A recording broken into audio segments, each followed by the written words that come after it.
Long before the Aztecs, even before the Maya built their great cities, another civilization had already raised their capital on top of a mountain. This was Monte Albán. A city of stone in the clouds, built more than 2,500 years ago. While Athens and Rome were just starting, here in Mexico, the Zapotec people carved their own history into the earth. Monte Albán wasn't just a city, it was one of the very first great urban centers of the Americas, home to tens of thousands of people, and even their own unique writing system.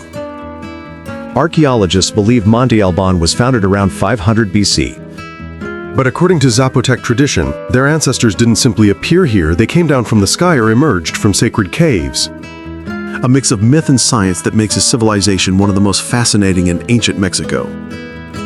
The Zapotec world began here, in the valleys of Oaxaca, a land surrounded by mountains with fertile soil and rivers that made farming possible. For thousands of years, people here grew maize, beans, and squash, the staples of life in ancient Mexico. But this wasn't just farming land. This valley became the birthplace of one of the earliest complex societies in the Americas. Small villages slowly connected, forming networks of trade, alliances, and rivalries. One ancient inscription later carved on Monte Albán describes rival communities fighting for control of this valley. And according to local oral tradition, these struggles weren't just about land, but about sacred places tied to the ancestors. The Zapotec didn't see themselves as ordinary farmers or warriors. In their own stories, they believed their ancestors were born from the earth itself, stepping out of sacred caves, or descended directly from the sky. This belief wasn't just religion, it was political power. If rulers could claim descent from divine ancestors, their authority became unquestionable. Colonial-era manuscript mentions that the Zapotec nobles often linked their lineage to sacred mountains and caves. And modern historians see this as a way to justify control over both land and people. Monte Albán was not born by accident, it was a deliberate choice of power. Around 500 BC, the Zapotec built their city on top of a mountain, flattening the summit to create a capital above the clouds. While other villages stayed in the valley, the Zapotec claimed the heights. It was a bold move that told everyone they ruled the land. To build Monte Albán, they reshaped nature itself. Archaeologists explain that thousands of workers cut rock, filled earth, and created vast terraces and plazas. They had no wheels, no iron tools, only stone and wood.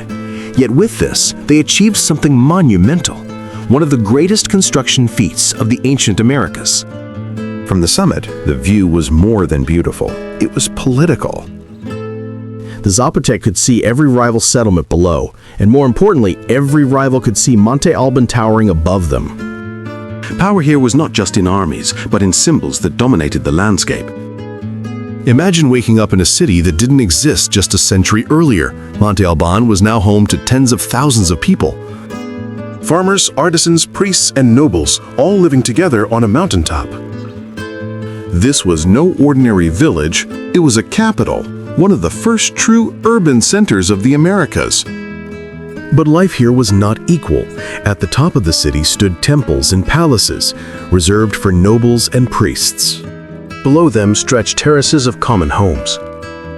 The layout itself reminded everyone of the social order. Power literally lived above the rest. Monte Albán was a city built on hierarchy. Daily life was a rhythm of survival and ritual. Farmers brought maize and beans up from the valley. Artisans crafted fine pottery and jewelry, while priests carried out ceremonies to honor the gods.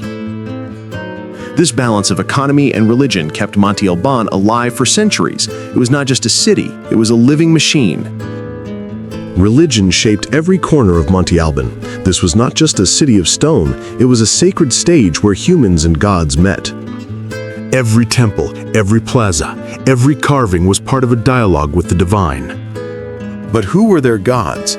The Zapotec pantheon was vast: rain gods, fertility spirits, and powerful ancestors who could still influence the living.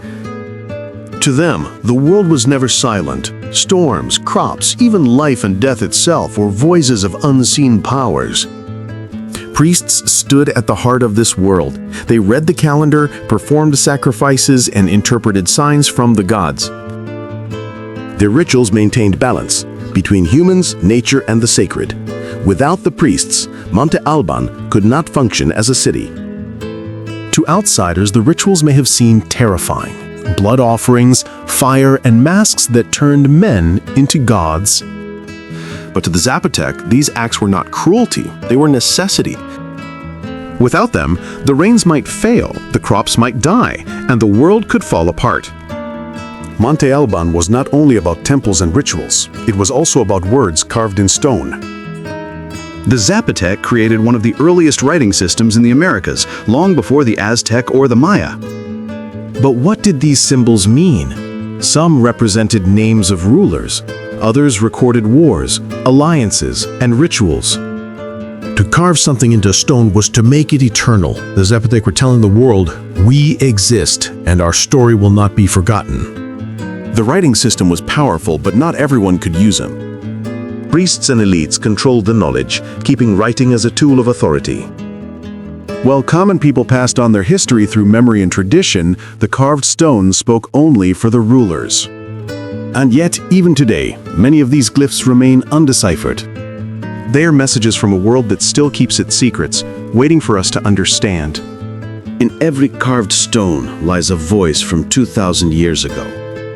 Monte Albán wasn't built in peace. From the very beginning, war shaped this city in the clouds. The Zapotec fought fiercely to control the valleys around them. On the walls of Monte Albán, archaeologists found carvings known as danzantes. They show enemy captives, naked, humiliated, sometimes even dismembered. A brutal reminder, power was written in blood. But war wasn't only about death, it was also about expansion. Through conquest, Monte Albán grew into a true capital, bringing smaller villages under its control and turning the Zapotec into one of Mesoamerica's first regional powers. And yet, every victory carried a cost. The more enemies they defeated, the more enemies they created. Power kept Monte Albán strong, but also made it a target. In Monte Albán, religion wasn't separate from politics, it was the very foundation of power. Priests weren't just spiritual leaders, they were the voice of the gods. Rituals often meant blood. Archaeologists found evidence of offerings, even human sacrifice, performed to please the gods of rain, fertility, and war. To the Zapotec, sacrifice wasn't cruelty, it was survival. But rituals were not only about death, they also celebrated life. Festivals filled the plazas with music, dancers in colorful masks, and offerings of food. Religion bound the community together as much as it bound them to the gods. And here lies the paradox. Faith gave Monte Albán strength, but it also demanded sacrifice. The city lived in constant balance between celebration and fear, between the blessings of the gods and their terrible wrath. Not everyone in Monte Albán was a warrior or a priest. Most were farmers, artisans, and traders, the heartbeat of the city. Families lived in adobe houses with thatched roofs. They cooked maize into tortillas, brewed chocolate drinks, and raised turkeys. Daily life looked simple, but it was organized and efficient. Trade brought variety. Obsidian blades, jade ornaments, cotton cloth, and cacao beans passed through Monte Albán's markets. The city was not isolated, it was connected. Everyday life may not look dramatic, but it was the foundation. Without the farmers, artisans, and traders, Monte Albán's pyramids and temples could never have risen.